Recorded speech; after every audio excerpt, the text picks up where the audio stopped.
Hi, welcome to the Conscious Connection podcast. I'm your host, Carol Hasbrouck. On this show, we uncover ways to follow your inner guidance system so you can live your most authentic and fantastic life. Our mission is to help you learn how to differentiate between your ego thoughts and your true, authentic higher self, which can lead you to your life purpose, on new adventures, and even to new callings. You can finally live the life you desire and the life you deserve. I'm so excited today that I get to introduce Josh Naaman from Naaman Creative. We're in Naaman Creative Studios right now recording this podcast, and Josh made it all possible. So welcome, Josh. Tell us a little bit about yourself, and then we'll get into the inner guidance work. Wonderful. It's a pleasure to be on this side of the table, and pleasure that you're a part of the Sun Leaders podcast and here in the studio and the work we do together. So I just wanted to get that out there. We just finished reading your book for Sun Readers and dissected it and had just amazing conversations. So it's been a real big pleasure getting to know you and who you are. It's inspiring. And I'm very grateful for that. And we're in thankful mode because Thanksgiving's right around the corner. So I am thankful to know you. Good. And back at you. Cool. And it's fun. I like being interviewed because I'm always the one interviewing. So I realize sometimes the questions that I ask of people are actually harder than I realize. But I own Naaman Creative. I CEO and founder. We started we're almost 4 years old. Yay. Yeah. And we are just rocking and rolling. We've got a great audio division. Jordan here is editing this podcast, producing this podcast as we speak. And we do a lot of websites, branding, marketing strategy, and executing those marketing strategies for many different companies all across the nation. And it's just been an amazing journey collecting talent that I've, met people over the years, and now we work together and make people's visions and dreams a reality with our collective talents. So I just love making things that weren't there before, whether it be cool. logo or music, because I'm a drummer. Jordan and I play together.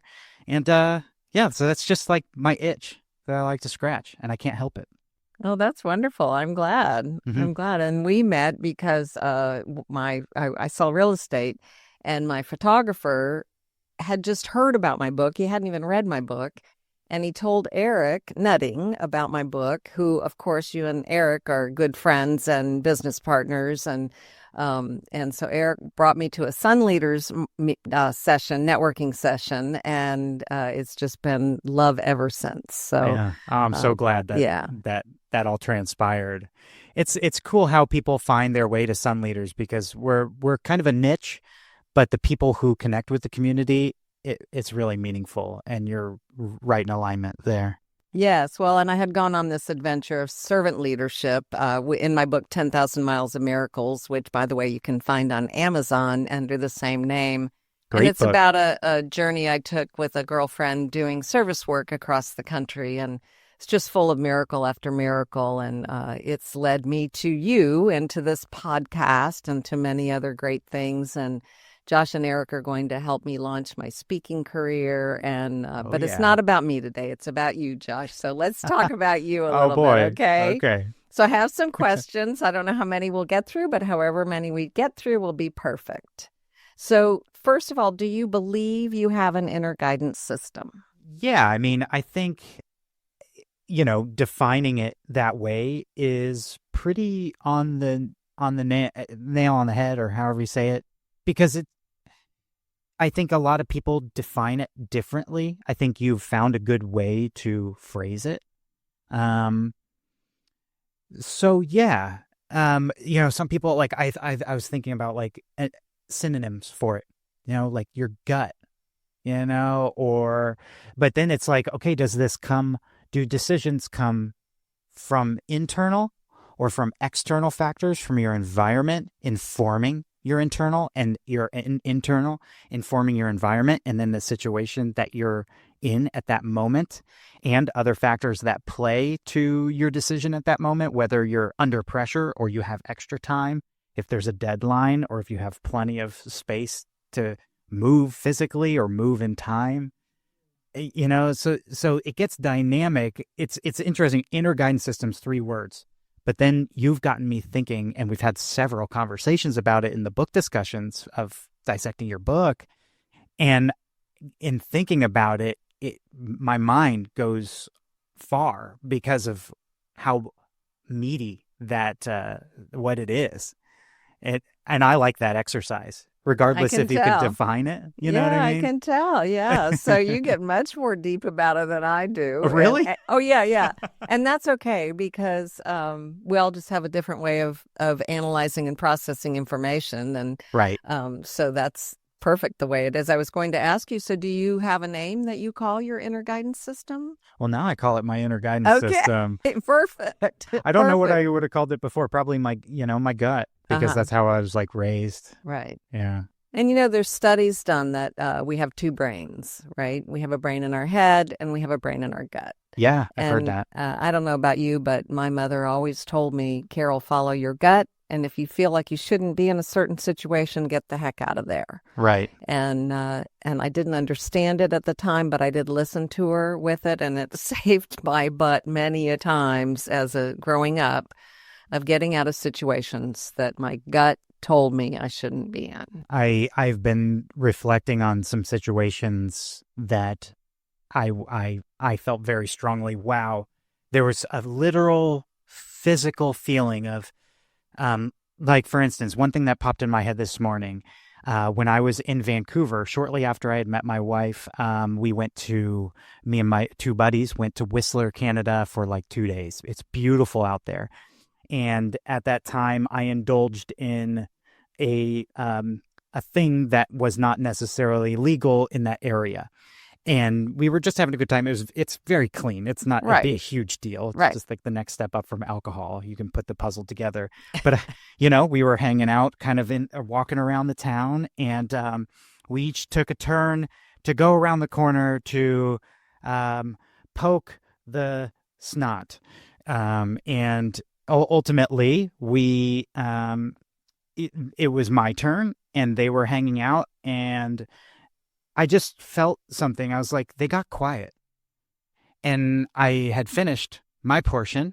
And then I was like, they're too quiet. I'm going to stay here. And I don't know why, but I stayed in that moment, and I didn't come around the corner. And I just stayed until I heard them talk again, like normal.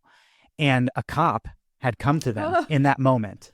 And if I would have come around the corner with what I was holding in my hand, that would have gotten us in trouble. Right. We would have been in trouble. And, maybe that would have worked out for the best or whatever it is. And it's not a huge deal, but it was definitely not condoned. Sure. And we probably would have gotten a slap on the wrist. But, something like I felt it. Yes. And a couple things put it together that just stay put. I'm not in no rush. Let's play it safe, and I'll wait till they come around the corner and talk to me. Yes. Perfect. And they go, dude, I don't know why you didn't come around, but we thought for sure you were going to pop around the corner at any moment while this cop was talking to us, and you didn't. Yeah. So that was just that popped into my head. Yeah, that's a great story about following your gut. Yeah. And most people feel it in their gut, right? Like I get that funny little butterfly feeling in my abdomen of when something isn't right. Uh-huh. I don't necessarily get it when something is right. So it would be nice if I got, but what I do get when something is right is a feeling of peace and a knowing that this is the right thing to do. But boy, I tell you, my abdomen is so good. My gut is so good at telling me this is the wrong thing. Sure. For you, Carol. For somebody else, it might be okay. Mm-hmm. But for you, Carol, this is the wrong thing to do. So you got that feeling, and that was your inner guidance system telling you just stay put. Yeah. Wait until you hear them talking again. And exactly. Good for you. Yeah. Wonderful. And there was no rush, So also after my gut told me that, then I feel like it went to my brain to analyze that feeling. And I was like, I don't need to rush around the corner, so might as well play it safe. There's no reason not to play it safe. We've got the whole night ahead of us.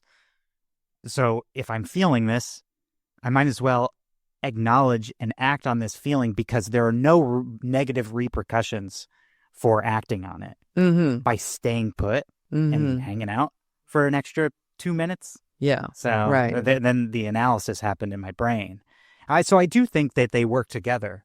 I think that's probably where a lot of magic happens, is an initial feeling happens in your gut and informs you greatly. And depending on the amount of time that you can analyze that, if you have the time or not, if you do have the time, then you can use your brain to analyze that gut a little and go through a checklist of, okay, am I safe? Is this within my morals? Am I harming anybody, etc.? Right. But sometimes your gut is, someone just swerved in front of me. Which direction do I go? Or whatever that may be. Right. Yeah, that's a whole different process. Yeah. It's very quick and it's just reactionary and hopefully comes out for the best. So do you ever get the feeling as well as, can you bring your heart into that as well? Yeah. From your gut to your brain to your heart maybe, and you get the feeling that it's the right thing to do or the wrong thing to do. And let's talk about when you started Naaman Creative. What were you doing prior? I was working at a payment processing company, and I was their creative director. And it was a smaller company, smaller operation, and they were super supportive. They knew that I was going to start my own company, and they were so supportive of it. It was such a great culture. It was so open, and we were such hard workers, but you weren't owned at all. You were free to do what you do best and to work together. And I learned a lot there, and I filled this marketing gap that I was never in a marketing role. I was always in creative production. I learned the whole pipeline and everything. That was my marketing role, where it was like, that was the last puzzle piece to where I was prepared to start Naaman Creative. So I was there, and ultimately, after a year and a half, I got a tug that, like, it's time. Things seemed to be aligning, and that puzzle piece felt like it was in the puzzle now.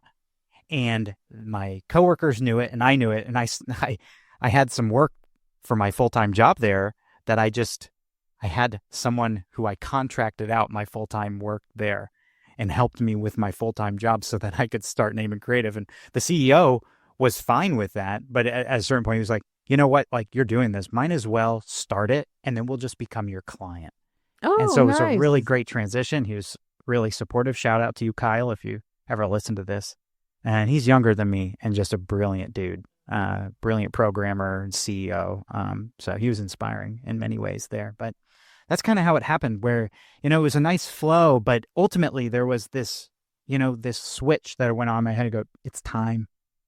This is the time. So you said it went on in your head, but earlier you said you felt. Yeah, right. And so it's important that we understand that we are more than just our brains and our guts, that we do have the heart piece too. And for me in life, I have tended to come from my heart more than my brain, my gut and my heart more than my brain, my mind, my thinking, my processing. And now I'm learning that the balance in life comes from processing it through all three areas. Sure. So it's not just about how I feel in my gut. It's not just how I think about it. It's also how I feel in my heart. But it's important for me. I'm a very impulsive, I can be an impulsive person.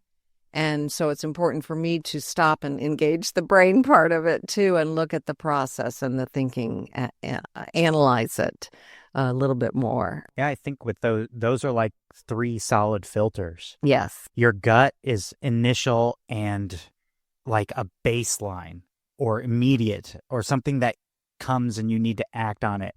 And your heart is, I feel like that's like where a lot of feeling comes in regarding your morals or who you are as a human. What are my passions? What do I love? Your heart, what fuels my soul? And your brain is the processor of looking at reality, seeing possibilities, analyzing what's true, what's false, what's real, what's not real, as best as you can. And if you have all those cylinders firing, that you're, I think, making some good decisions. Yes. Yeah. Yeah. And it's important for me to have all three. Yeah. And then my will is my choice. That's my choices. That's where I make the final choice. Yeah. And I'm not always right. I make mistakes just like everybody else. We're human. You do? I do. Wow. Don't tell anybody. Okay. But I do, and it's okay. I finally gotten to where in life it's like, you know what? If I make a mistake, I can start over, or I can pivot, or I can do whatever I need to do and learn from whatever mistake it is I made, so that hopefully next time I don't make it. That's The essential. universe is so good at bringing me back to the lessons I haven't completed, so that they put, it's just a different person. It's just a different format. It's just a different business, whatever it is. And I go, and if I make the same mistake again, I go, oh, I still need to learn this lesson. I haven't learned this lesson yet. That's why the universe is kind enough to bring it back to me, to show it to me. And now let me really dig down and figure out what it is I'm supposed to learn from this, so that I can move it from a lesson to a blessing. 100%. Yeah. Yeah. I love that. It's getting me thinking about when I taught at the Art Institute for many years. I found this comic that was so perfect. This person made comics that had a meaning, true, like really tangible value. And one of them was called Becoming Friends with Failure. And it was perfect because it talked about, the art that you see, beautiful art that we see. We see that final piece, but you don't see the 1,000 failures that were behind that piece. You have to fail in order to succeed in a way. You have to fail in order to push through particular boundaries or envelopes to make something new. And becoming friends with it, then you can utilize it rather than push it down or avoid it. You use it and build from it. And then another phrase a buddy of mine used to say is fail fast. So if you can be friends with failure and fail fast, you're in a really good position. Yes. Yeah, that makes sense. And it reminds me of the baseball, the stats in baseball. If you can hit a third of the balls, you're considered a really great hitter. Uh-huh. Like, so you miss 2/3 of the balls? Yeah. And I'm still a great hitter. Sure. If I That's a great point. can hit a third of them. So yeah. I love that analogy. So wonderful. All right. How do you distinguish your inner guidance system from your ego voice? Can you define ego voice compared to the inner guidance system? An ego voice is typically something where it's only for me. Uh-huh. Like it's something that I know and that there's nothing wrong with self-care and self-love, and it's important, and I pay attention to it. However, when I'm making decisions that involve other people, then my ego voice is the one that says, well, yeah, just do that. That's the best for you. Right. Yeah. Yeah. Boy, it's loaded. I think deep down, we are a part of our environment that we were brought up in, so your filters are trained throughout your experiences in your life, which inform how you treat that ego. There's some people out there who are, I'm using air quotes, successful, and they're just feeding their ego, but yet they fail up. In my opinion, that's a failure, but somehow they fail up and they're in positions of power. And that's interesting. But what I'm getting at is, how were you raised, or how did you grow up or mature, even if it's on your own, to think of others throughout your decision making? And I think, with the filters that we were talking about, I think your heart might be split into two parts. Your heart informing yourself on what you need for your soul and what you believe is true and what you love, and then also the love that you give. And so I feel like if we were going to graph out this inner guidance system, that ego might be in the heart. And that's not a bad thing, because evolutionarily we're evolved to survive. Right. It's a survival of the fittest. Correct. So literally, naturally, it's programmed into us. And so you can't rid of it.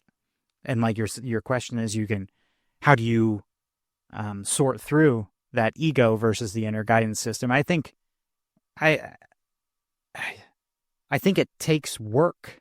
I think ultimately, as long as you're thinking of others with the actions that you do, there's the golden rule, but I like the silver rule, which Carl Sagan had coined, where I like the golden rule, don't get me wrong. I understand. But it's do unto others. So that's an action that I'm doing to you. And I don't think that's necessarily always good, because I could think it's right to do something to you when it's actually not what you would prefer. So the silver rule is don't do unto others what you don't want them to do to you. So for instance, if I don't want you to try to convert me to Scientology, I shouldn't try to convert you to Scientology, because I wouldn't want you to try to convert me away from Scientology if I'm a Scientologist or something Right. like that. So it's best to just inaction in that moment as far as informing how you treat others. That's beautiful, because I often declare I'm not here to convince anybody of anything. Right. Yeah. I'm really not. I know what I believe. I know what I hold true to my life. And if you do, that's great. We'll be good friends and hang out. And if you don't, we just won't be good friends and hang out. That's all. But there's nothing wrong with it. Yeah. I put a post up on Facebook, and boy, you got to be careful with that. And I talked about, after the election, I said, half of my family and friends didn't vote for the same person I voted for, or the same amendments I voted for the same way. And I don't love them any less. Because they didn't vote for the same person I did. And then the other half did vote for the same, and I don't love them anymore because they did vote for so can't we all just love each other more regardless?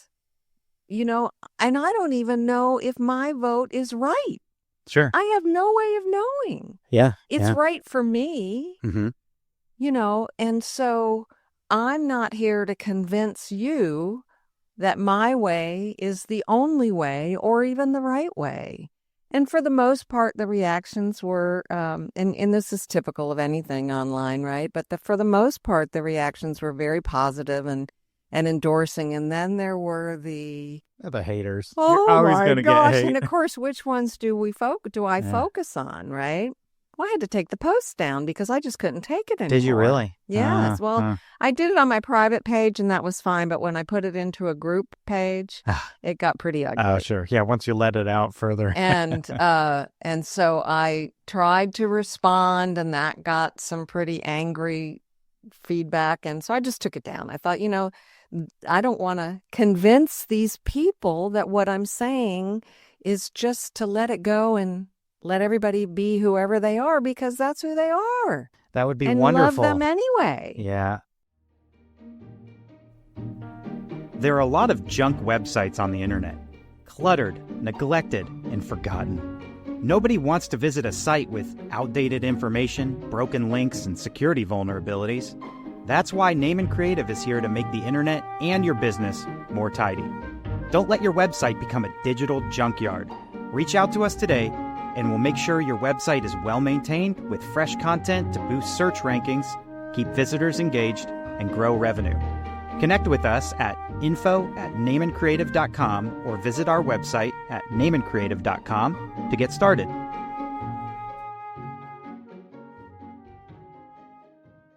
I mean, I love your perspective because it's so healthy, and that's what the world needs more of. And then number two is online is such a different medium compared to would those haters have said the same thing to your face?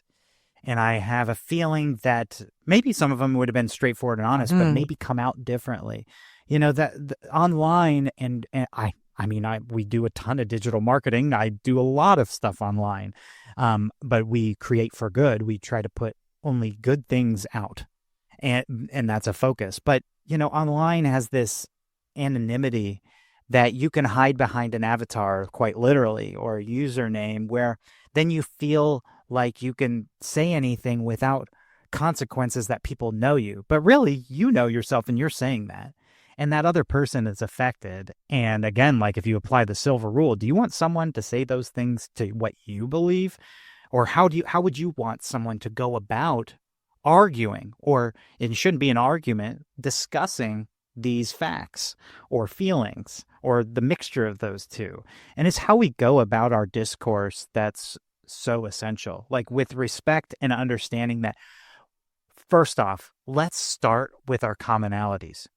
You and I agree on 98% of everything. We want a home. We want love. We want to take care of our families. We want to have fun. We want to be safe. I mean, those are huge pillars. Yes. Now, okay, now we can get into, should it be 5 or 6% tax? Okay, well, maybe we just meet in the middle, 5.5. I mean, I truly think things could be easier if people didn't let so much feeling and tribalism and division get in the way, and people love to stick on their team. I've rooted for the Eagles my whole life, or the Colts, or whatever it is. Even whatever happens, and I don't like who doesn't like the Colts. It's like, who cares? We all want the same thing. So my big thing is like what we're doing right now, and the medium of podcasts and long-form conversation, I truly believe is one of the answers to having better discourse, more nuanced, because it's all in the nuance. Again, we agree on very big pillars: safety, sure. Everybody health, throughout the whole love. world. Throughout the world. I've traveled all over. It's consistent. It's our minute differences that are at the surface, and that's what people talk about. That's what gets people to click. That's what news wants to report, because people click and engage in it and engage in the hate. And people, it's just like, why do people stop at or slow down past a car wreck? Disaster attracts, unfortunately. Or why is Cops or Jerry Springer such a popular show? There's a lot of better stuff out there, but I get it.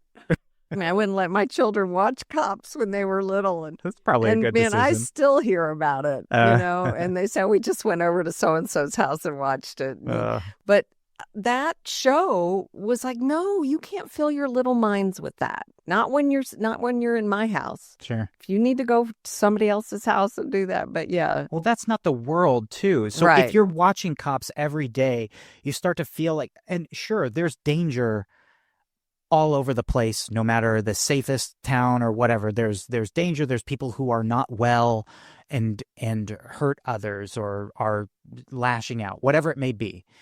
But overall, if you walk around, you're probably going to be pretty good. It's particular situations, or the situations that you put yourself in, where you're now getting into weeds that you shouldn't be. Mm-hmm. And now, of course, you're nearer to a dangerous situation, when you should have followed your gut on, maybe I shouldn't go down that road. Yeah, and everybody's gut's different, so again, I'm not interested in convincing anybody of anything, and it's hard enough to change myself, much less to change other people. Oh, yeah. I'm a big fan of the serenity prayer, God grant me the serenity to accept the things I cannot change. I like that. Everything. Yep. The courage to change the things I can, me, mm-hmm. and the wisdom to know the difference. It's a really simple prayer. Mm-hmm. So the wisdom to know the difference is where the meat of that is like, okay, so what can I change? And who can I change? 100%. I can only change myself. Yep. And that's hard enough. So I've given up on trying to change anybody else, and I'm okay with that. That's so healthy, because also in changing yourself, my wife and I have been going through this process in regards to our families, and now focusing on our daughter and soon to be daughters, where it's like, we don't have time to even try to be changing people. First off, they'd want to change, and we need to focus on ourselves. And in focusing on ourselves and bettering ourselves and becoming examples, we might therefore inspire the people who we would like to maybe make some adjustments by seeing our example and how we're living out our lives, and they want to maybe reflect that in their own lives and go, look, they're doing it. They're proving it. Maybe that is something I should adopt. Mm-hmm. Yeah, we call it attraction rather than promotion. So we attract the people that we want in our lives based on who we're being, I rather than love that. convincing them. I love that because that I feel like that's how Naaman Creative kind of operates. We have a partner who does paid advertising for us. So if you wanted to do paid advertising where you pump advertising into dollars into Google or whatever to grab people actively, but we really focus on the pillars of who are you and what are you doing and what are you putting out, so that when someone finds you, they go, that I connect with that. Mm-hmm. That's Yes. my way of marketing. I feel like it's authentic, and it takes longer, and it might not be as immediate, but in the long run, it's stronger. Well, and you get to work with like-minded people, right? There you go. And that's huge. Who you surround yourself with. Who do you want to be around? I've been working with the public my entire life. I did real estate, and then I got into first I started in the restaurant. I was a waitress. And then I sold real estate, and then I became a loan officer in the mortgage business, and now I'm selling real estate again. And so my entire life, I have worked with the general public. And let me tell you, sometimes I haven't liked it. Yeah. But I'm at a place in my life that if I don't like it, I don't work with them. Mm-hmm. And I don't do it in any kind of a mean way. I just say, I don't feel like we're a really good fit. Let me introduce you to blah, blah, blah. Or maybe you should find some, And so now I work with like-minded people. And when I met you and Eric and Jordan and the beautiful people in Sun Leaders, I like, this is my tribe right here. This is who I want to hang out with. Cool. So, and that was part of, let's circle back around, that was my inner guidance system because it felt right. Yeah. One of the things Joyce and I agreed on, she's the friend I went on the 10,000 Miles of Miracles adventure with, was that if either one of us had a gut feeling about something, that both of us had to agree that it felt right. Uh-huh. If one of us didn't agree that it felt right, then we didn't do it. And we literally traveled 10,000 miles. We were not always in the greatest of neighborhoods because that's where they need the most help oftentimes. Never once did we feel unsafe. Never once were we approached maliciously. We went looking for goodness, and that's what we found. And that was one of the lessons I talked about in the book, the essential goodness of people. So even the people that didn't vote the way I vote, they have an essential goodness inside of them, and I look for that. So guess what I find? That's what I find is the essential goodness. That's so healthy. And I think it goes back to we're way more alike, and we want the same things than we are different. But that's, I resonate very much with that, and I feel like you taking the leap for your public speaking career and putting this perspective out, that's what is needed. More of it is needed, and it's just very inspiring.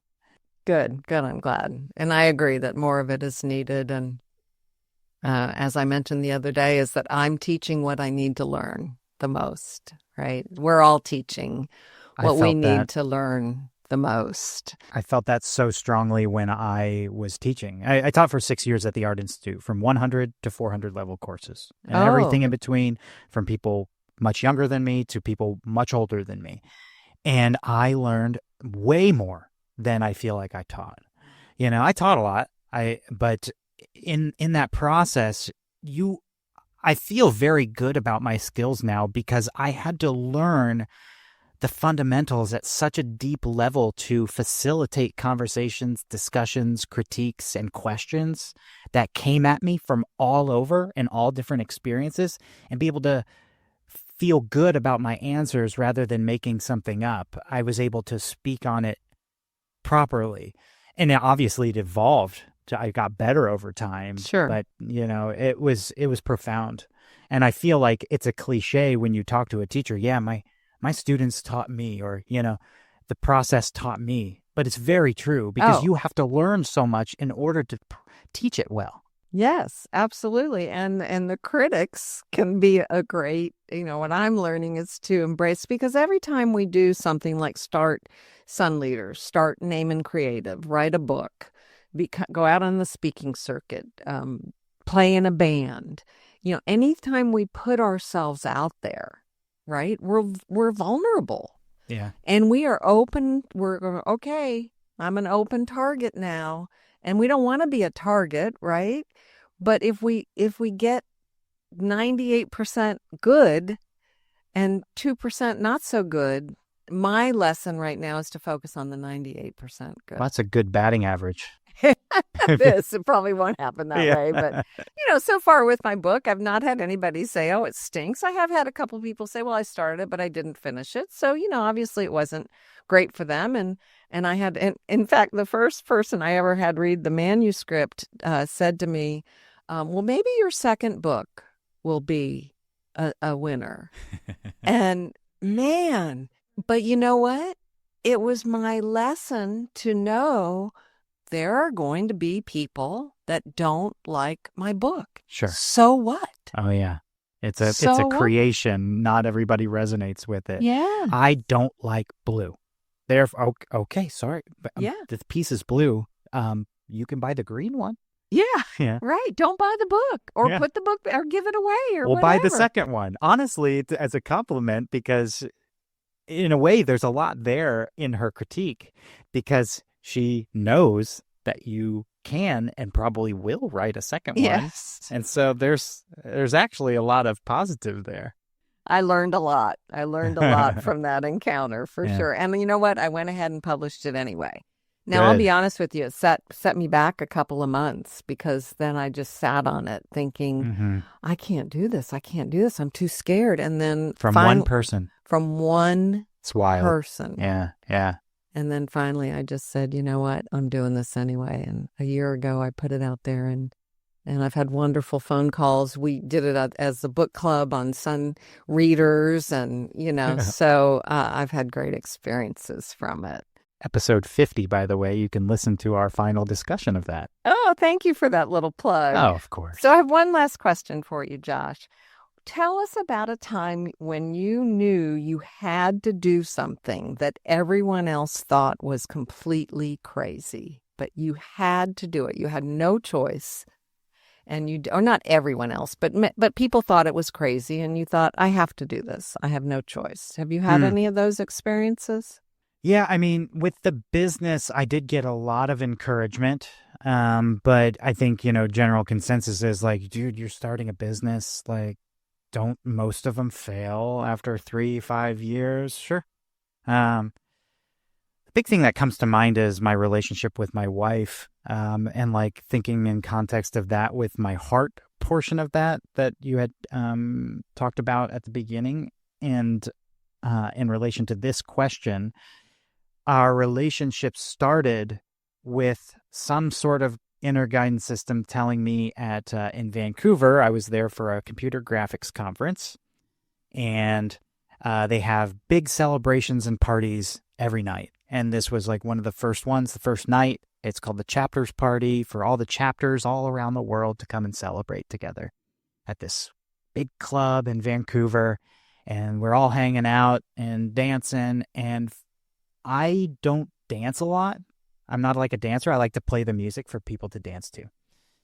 But for some reason, on top of that night, I decided to go on the stage and dance, which is extra not you, not me. It was interesting, but it was like I when I tell this story, the only word that comes to my mind is magnetism. It was like I was being pulled by a magnet. Perfect. And I was dancing on the stage, and like immediately she appeared, my wife Hande, and there she was dancing on the stage too.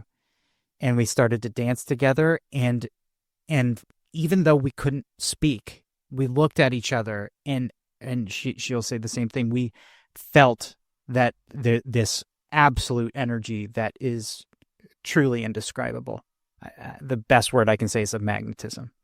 And it was love at first sight. And from that, we hung out that week. She's from Turkey, so she's living in Turkey at the time, and I'm from Indiana at the time. And we fell in love, though, and we wanted to keep in touch because we wanted to see what was there and acknowledge and be together. Sure. And, from some friends and some family, they're like, "You're crazy. How could you you're literally the longest distance relationship you could imagine. You have barely any money. You're a teacher. How are you going to travel and see each other? What about immigration? All this." And there were so many barriers. There's so many barriers on our 7-hour difference of communicating. Sure. But it all still felt right throughout all that. And we fell in love more and more through our discussions and keeping in touch, even though the world was at odds with us. Everything is against that ease. It's hard enough to have a relationship with someone who's next door to you. Right. Across the world adds incredible dynamic, but somehow, we've just fought through that fluff that had nothing to do with what our true love was.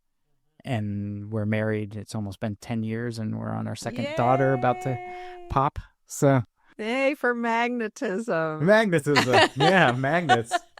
Got you up on stage dancing. Yeah, usually I'm on and stage you drumming. don't even dance. Yeah, no, I'm a and bad there dancer. she appears. She's a good dancer, so it made sense on her part. Yes, but I don't know why something I was got you up up there, right? Yeah. So there's a force. Yeah, it was There's wild. a creative force in this universe that directs our actions that we sometimes can recognize. Some people call them coincidences, serendipity. Yeah. Some people don't even recognize them, and that's okay too. I'm on the lookout for them in my life at this stage of my life. So I typically will see that magnetism, like I am in this place exactly at this moment for this reason. And I didn't even want to be here. Sure. I didn't want to be on the stage dancing. I didn't even want to be dancing. Right. Much less on the stage dancing. Yeah. And here I am 10 years later, madly in love with my wife and 2 beautiful daughters, one about to arrive next month. Is that right? Yeah, December 25th. Yeah, on Christmas. Yeah. And everybody said, "Are you crazy?" Yeah.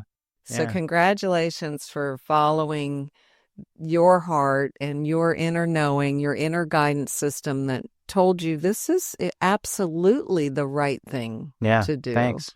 Yeah. And that she had that same. I've only met Hyundai once, but I know she has a very deep inner knowing about herself. And so congratulations. That's a beautiful story. That isn't what I was expecting, but I love stories and how people met. And I'm glad. Yeah, that's just it always warms my heart to tell it. And the nuance through that story, there's a sub story about an umbrella where it literally felt like if someone was following us around that was a writer, they'd be like, "All right, here's a book and a movie, 100%. You can't write this stuff." And it felt in those moments unreal. It's so hard to describe. Just magical week. And so who's writing the book? I mean, I think I'd like to make it either a TV show or into one movie in the future, and because it would be really neat, and actually shoot it in Vancouver. I think it would be so cool. With Naaman Creative, I don't just want to serve clients. We will always serve clients, but I made it for a much bigger purpose. I've designed a game. I have 2 podcasts. One I'm not working on actively, but it was my thesis. It's called The Belief Books, and I think you'd really dig it. And I want to revive that. I have an idea for a debate show, and then I want to make documentaries and films and TV shows. Oh my, that's beautiful. Oh, you've got a great creative spirit about you, and can't help it. A beautiful mind to go with it, to analyze it and plan it out and thank you. Vision it. It's so important to state that out loud, you just did. Yeah. So that you can create it. My inner guidance system has been telling me that ever since I can remember. Awesome. I've felt the tug for so long, and that's why my life has led me not to be an accountant or something to chasing money or whatever. It's like the opposite. I've been paycheck to paycheck only until like recently, which is Right. fantastic. Yes. And it's finally paying off, but it always has felt right, whether it be writing music or designing. I just can't not. Good. So I don't fight it. Yes, and it's led you to the life you desire and the life you deserve. I feel that. Right? Yeah. Yeah, I wouldn't change a thing. And follow your bliss, like Joseph Campbell said many, many years ago. And when we do that, the money will appear, and it will be a secondary factor. It won't. Exactly. Like, I didn't write the book. I didn't go on the journey. I didn't do any of that for the money. In fact, it was the only way I could do the book was to not even think about whether I was going to make any money off of it, because otherwise I would never have done it, because I would have been so afraid of the failure of it. Yeah. But I had no choice. And when I say I had no choice, Spirit was not going to leave me alone until I not only wrote the book but published the book. And that inner guidance, that voice inside of my head, it gets so strong sometimes. Like, I have no choice but to do this podcast. I think you remember me telling you that. Yeah. I said, oh yeah, I want to do it. And then I'm like, oh no, I'm not going to do it. I remember that clearly. And then I had it's usually in my car. I had the conversation with Spirit about it. And it's like, oh, I guess I'm doing it. And now the same thing is happening with me and with Spirit with a speaking career. It's like, oh no, I'm too old. I don't want to spend the money. I don't want, and Spirit's like, you just go ahead and do it, Carol, because you're going to do it. I'm not going to leave you alone until you do it. So if any of you experience that nagging voice inside your head, that's your inner guidance system leading you down a path of happiness and joy. So tell us about Naaman Creative, tell us how we can reach you. Sure thing. Thanks for giving me the plug. This has been a pleasure talking to you. Yes, I feel like we could go all day. Talking to you too. I'd like to have you as a guest on the Naaman Creative Show. Awesome. And people can listen to, since you clearly are listening to this podcast, you like podcasts. So if you want to listen to the Naaman Creative Show, you can go to naamancreativeshow.com or catch us on any of your podcatchers that you prefer, Apple, Spotify, YouTube. But NaamanCreative.com is our hub. You can reach out to me directly at josh@NaamanCreative.com. And I'd just love to talk to you about what you're building, what your plans are, and how we can get you there by our creative talents and production expertise. It's fulfilling being able to pop into all these different businesses and help them flourish. We don't, by the way, you had mentioned something through in the middle of this conversation where, if something doesn't align with who you wanted to work with as a realtor, you refer them out. We've had to do that too with people that I don't think we'd feel good marketing that and growing that, because we help people grow and get bigger and get it into more people's hands or whatever that thing is. And so there's been work where it's just like, that's not in alignment, and we wish you the best. Kind of. And we, if you need a resource, we can hook you up with one of our partners. But, we can't take that on. Yeah. So, yeah. Well, and it's a great way to sleep at night, right? 100%. Yeah, that's exactly right. Yeah. Well, thank you, Josh. It has been such a pleasure to chat Carol. with you and just to get to know you even more. And you enlighten the world with your creativity, your perspective, and your happiness. So thank you for that. Oh, thanks so much, Carol. I appreciate it. You can reach me on Facebook at Carol Jones Hasbrouck, or you can email me at carolsellsstpete@gmail.com. And I'd be happy to chat with you, tell you more about the book I wrote and the journey I took and how you too can be a servant leader. And you can also reach us at sunleaders.org, right? Correct. Yeah, sunleaders.org, and check us out there. And we're just happy that you came with us today on this journey on our podcast. And we wish you well with your very own inner guidance system.